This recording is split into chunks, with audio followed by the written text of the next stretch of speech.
দেখো, প্রথমে আমাদের কোয়েশ্চেন আছে what is the difference between primitive type and reference type. Primitive data type means byte, short, I N T, long এগুলো। Reference data type means array and class and interface. Primitive data type is inbuilt in the computer. Reference data type is user defined. Second one is primitive data type is size and range are fixed, that is int double, but reference data type size depends on the different types of primitive data types. Next one is ternary operator with example. Ternary operator is question mark colon. It is a conditional operator which uses three operands. It provides a short syntax for the if then else statement. The first operand is a boolean expression. If the expression is true, then the value of the second operand is returned. Otherwise, the value of the third operand is returned. Question mark colon use করলে তার আউটপুটটাকে কোনো একটা ভেরিয়েবলও assign করতে পারি, বা direct system dot out dot প্রিন্টএলএন এর মধ্যে ওটাকে ইউজ করা যায়। Suppose we can write system dot out dot println a greater than b, then question mark a or colon b. First part is the condition, question mark second part, colon third part. তো এটা যেহেতু integer value return করছে, int ভেরিয়েবলে store করা হচ্ছে, যদি ওটা string return করে string ভেরিয়েবলে store হবে, এইভাবে করা যেতে পারে। What is the difference between equal to and double equal to? Equal to is an assignment operator, double equal to is a relational operator. Equal to operator is used to assign values to the variable, double equal to is used to compare the values of two variables. আচ্ছা, এরপরে তুমি এসো, what are the types of literals or constant? Different types of literals are used in a program. Different types of literals means integer constant by integer literal, floating point literal, character literal, string literal, boolean literal. এখানে তোমার integer literal বলতে যে কোনো integer value 300, 400, 500, 450 minus. Floating point means point দিয়ে যখন কিছু থাকছে। Character constant always has to be initialized in single কোটসের মধ্যে ক্যারেক্টার থাকে। স্ট্রিং কনস্ট্যান্টটা সবসময় ডাবল কোটসে থাকে। ডাবল কোটসের মধ্যে কোনো কিছু নাম থাকলো সেটা স্ট্রিং লিটারাল বা স্ট্রিং কনস্ট্যান্ট বলা হয়। লিটারালস আর constants are the specific constant, মানে স্পেসিফিক ভ্যালু যেটার ভ্যালুটা চেঞ্জ হচ্ছে না। Boolean Booleaner ক্ষেত্রে it can take two values, either true or false. Next one is what do you mean by static and dynamic initialization? Static initializations means initializing a variable during the compile time is known as the static initialization or compile time initialization. That means whenever you are declaring a variable int a equal to 10, that is static or compile time initialization. Dynamic initialization, whenever I am writing, suppose accepting the radius of a circle and then calculating area and perimeter of the circle, that is dynamic initialization. Initializing a variable during the time of execution is known as dynamic initialization or runtime initialization. যখনই তোমাকে কোনো কিছু দেবে সবসময় তার example দেওয়ার চেষ্টা করবে। স্ট্যাটিক ইনিশিয়ালাইজেশনের এক্সাম্পল হচ্ছে int a equal to 10. Dynamic initialization এর example হচ্ছে accepting the radius and then calculating area and perimeter, সেটা হচ্ছে dynamic initialization. Next, what is the use of final keyword? Final keyword means final বলে একটা keyword আছে, তুমি ধরো একটা constant declare করবে, final int a equal to a, int a equal to 10 এরকম ডিক্লেয়ার করলে পরে ওই ভেরিয়েবলটা প্রোগ্রামে যে কোনো জায়গায় ইউজ করা যাবে, কিন্তু ভ্যালুটা চেঞ্জ করা যাবে না। এ ভেরিয়েবলের ভ্যালুটা কোনোভাবেই চেঞ্জ করা যাবে না। ফাইনাল ভেরিয়েবল মিন্স একটা constant type of variable. You can declare that variable, you can use that variable, but you cannot change the value of that particular variable. You can declare like final, then double, then pi equal to 3.14. So you can use the variable pi anywhere in your program, but you are not able to change that value. And you have to initialize whenever you are declaring a final variable. That time what you have to do, that you have to initialize that particular variable during the declaration. Final classes cannot be inherited. Final classes cannot be inherited means if you declare a class as final, then that class cannot be inherited to the child class. Like inheritance you will do in next classes, যখন একটা class থেকে আরেকটা ক্লাসকে বানাচ্ছি, যদি base ক্লাসটাকে final class বলে declare করা হয়, final একটা কিওয়ার্ড, ক্লাস এমপ্লয়ি তার আগে ফাইনাল কথাটা যোগ হবে, তাহলে ওই ক্লাসটাকে ইনহেরিট করা যাবে না। আর final method cannot be overridden. Methods cannot be overridden. Method overriding means more than one function may exist with same name and same prototype into different classes. Base class আর চাইল্ড ক্লাসে একই নামে যদি দুটো ফাংশন থাকে with same name and prototype, তখন তাকে বলা হচ্ছে ফাংশন মেথড ওভাররাইডিং। তো আমি যদি বেস ক্লাসের মেথডটাকে ফাইনাল বলে ডিক্লেয়ার করে দিই, তাহলে পরে আর ওটাকে ওভাররাইড করা যাবে না। তাহলে final variables value can not be change, final class can not be inherited, final methods can not be overridden. তাহলে ফাইনাল কিওয়ার্ড দিয়ে এই কাজগুলো করা যেতে পারে। Next, what do you mean by type conversion?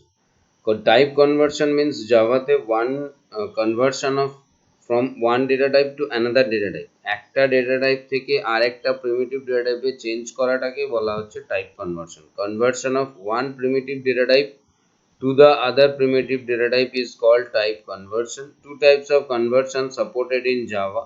দু ধরনের কনভার্সন জাভাতে সাপোর্ট করে।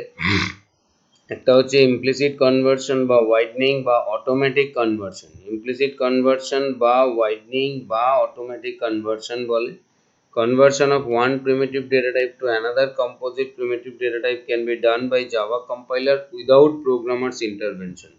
যখন তুমি লোয়ার ডেটা টাইপকে হায়ার ডেটা টাইপে প্রমোট করছো, ধরো একটা ডাবল ভেরিয়েবলের মধ্যে আইএনটিকে স্টোর করা হচ্ছে, আইএনটি এ ইকুয়াল টু 10 আছে, double x is equal to a লেখা হলো, সেটা অটোমেটিক টাইপ কনভার্সন হবে, এক্সটার্নালি বাইরে থেকে ইউজারকে কিছু করতে হবে না, তখন সেটাকে বলে ইমপ্লিসিট টাইপ কনভার্সন। এর আরো নাম আছে, একটা হচ্ছে কোয়েরশন, একটা হচ্ছে ওয়াইডনিং, একটা হচ্ছে অটোমেটিক। কোয়েরশন, ওয়াইডনিং বা অটোমেটিক হচ্ছে implicit type conversion. Explicit type conversion means the conversion of one primitive data type to another incompatible primitive data type through user's intervention by using typecasting operator is known as the narrowing or typecasting or explicit। এখানে users intervention লাগবে যখন তুমি higher data টাইপকে lower data টাইপে রাখছো। তার মানে ধরো একটা double x is equal two 15.39 আছে, সেটাকে ইন্টিজার ভেরিয়েবলে রাখছো, int A equal to int of তারপরে এক্স ভেরিয়েবলটা করলে, তাহলে ডাবল ভেরিয়েবলের পয়েন্টের পরের পার্টটা ফ্র্যাকশনাল পার্টটা বাদ চলে যাবে, তখন সেটাকে বলা হচ্ছে তোমার এক্সপ্লিসিট টাইপ কনভার্সন, যেখানে তোমার টার্গেটটা সোর্সের থেকে ছোট হবে, এটা ইউজারকে নিজে থেকে আলাদা করে দিতে হবে। What are the conditions for implicit and explicit? যেমন ইন্টিজারকে যখন ক্যারেক্টারে নিয়ে যাই তখন এক্সপ্লিসিট টাইপ কনভার্সন হয়। Char C H is equal to suppose I N T x is equal to 65 আছে, তাহলে char C H is equal to I N T ভেরিয়েবলটাকে রাখা যাবে না, তখন আইএনটি অফ করে কনভার্ট করে রাখতে হবে। ইমপ্লিসিট আর এক্সপ্লিসিট কনভার্সনের কন্ডিশনস দুটো খুব important. Number one, the two conditions for implicit: two types should be compatible in nature. The destination type should be larger than the source type. Destination type should be larger than the source type. Compatible মানে automatically byte, যেগুলো automatic type conversion হয়, এবং যখন ধরো byte short I N T automatically long এ convert হতে পারবে, ফ্লোটটা automatically ডাবলে যেতে পারবে, বাইট শর্ট আইএনটি লং এগুলো সমস্তটাই ডাবলে যেতে পারবে, সেটা হচ্ছে টাইপ কম্প্যাটিবিলিটি। আর destination type should be larger than the source type. Destination type যেটা আছে that must be larger than the source type হতে হবে। আচ্ছা, আর এক্সক্লুসিভ টাইপ কনভার্সনের ক্ষেত্রে two types should be incompatible in nature. The destination type should be smaller than the source type. যখন তুমি double K int ভেরিয়েবলে রাখছো, double এর size 8 bytes, int size হচ্ছে 4 bytes. Next, public and private access specifier. Public বলে যদি কোনো কিছুকে declare করা হয়, that one is available to that particular class, that package or some other packages also. When a member, the data member of a class is specified as public, it can be accessed by any other code in the program. If no access specifier is, then by default the member of the class is specified as public. আর private data member বলা মানে that particular data member is available to that particular class only where it is declared. ওই ক্লাসের মধ্যেই ওটা available থাকবে, ওই ক্লাসের বাইরে আর অ্যাভেলেবল হবে না, সেটাকেই বলা হচ্ছে private. When a data member of a class is specified as private, it can be accessed by other members of the same class only. Define scope and lifetime of a variable. Scope of a variable is a block of code where it is accessible. The lifetime is the visibility of a variable in a program. ভালো করে এই জায়গাটা বোঝো। Scope of a variable is the block of code where it is accessible. Scope of a variable is the block of code where it is accessible. A lifetime is the visibility. মানে এটা কি ভালো করে বুঝতে হবে। ধরো একটা for লুপে আমি একটা ভেরিয়েবলকে ডিক্লেয়ার করছি for int I equal to 1 I less than equal to 10 I plus plus ভেতরে suppose you have written system.out.println I করে ফর লুপটাকে শেষ করেছো। তাহলে এখানে I ভেরিয়েবলের স্কোপটা হচ্ছে ফর লুপ আর ওর ভিজিবিলিটি হচ্ছে execution of the for loop যতক্ষণ ফর লুপটা আছে। যেই তুমি ফর লুপটাকে শেষ করবে ওটা ভিজিবল থাকবে না। তাহলে scope of a variable is the block of code where it is accessible. The lifetime is the visibility of a variable in a program. ভালো করে এই জায়গাটা বোঝো। Scope of a variable is the block of code where it is accessible. ধরো একটা ক্লাসে আমি একটা ডেটা মেম্বারকে ডিক্লেয়ার করলাম, যেরকম আমরা অবজেক্ট ওরিয়েন্টেড প্রোগ্রামিং এ করেছিলাম, যে একটা ক্লাসের ক্ষেত্রে একটা ডেটা মেম্বারকে ডিক্লেয়ার করা মানে হচ্ছে ওই ক্লাসের মধ্যে যে কোনো জায়গা থেকে ও অ্যাভেলেবেল থাকবে। আর যদি তুমি ক্লাসের বাইরে যাও আর অ্যাভেলেবেল নয়। আর যখন তুমি একটা অবজেক্ট ডিক্লেয়ার করছো ওটা তৈরি হচ্ছে, এবার অবজেক্টটা যতক্ষণ এক্সিকিউশন হচ্ছে ততক্ষণ ওটা রান করছে বা থাকছে। তাহলে scope of a variable is the block of code where it is accessible. ধরো ফর লুপের মধ্যে যখন ডিক্লেয়ার করছো তার স্কোপটা হচ্ছে ফর লুপ। তো ফাংশনে যখন ডিক্লেয়ার করছো তার স্কোপটা হচ্ছে দ্যাট পার্টিকুলার ফাংশন। একটা ক্লাসে যখন ডিক্লেয়ার করছো স্কোপটা হচ্ছে that particular class. Life time মানে execution of the for loop বা execution of the function বা method execution of the particular object এর উপরে ডিপেন্ড করে স্কোপ বা লাইফ টাইম। যেমন একটা লোকাল ভেরিয়েবলের স্কোপ হচ্ছে block of code where it is declared, আর লাইফ টাইম হচ্ছে execution of the block of code। Data মেম্বারের ক্ষেত্রে যেটা ক্লাসের শুরুতে ডিক্লেয়ার করি class where it is declared আর object of that particular class হচ্ছে ওর লাইফ টাইম, মানে যতক্ষণ অবজেক্টটা ক্রিয়েট হলো কাজ করবে। Why class is known as composite data type? এটা মনে রাখবে যে one class is comprised of different types of data members together. All the data members have different data types. এই সমস্ত data member গুলো data type গুলো আলাদা হয়, তাই ক্লাসকে বলা হচ্ছে composite data type. One class is comprised of may comprised of different types of data members together. সমস্ত data member গুলো data typeটা আলাদা হয়, তাই এটাকে বলা হয় composite data type. Primitive type or composite type এর difference কি?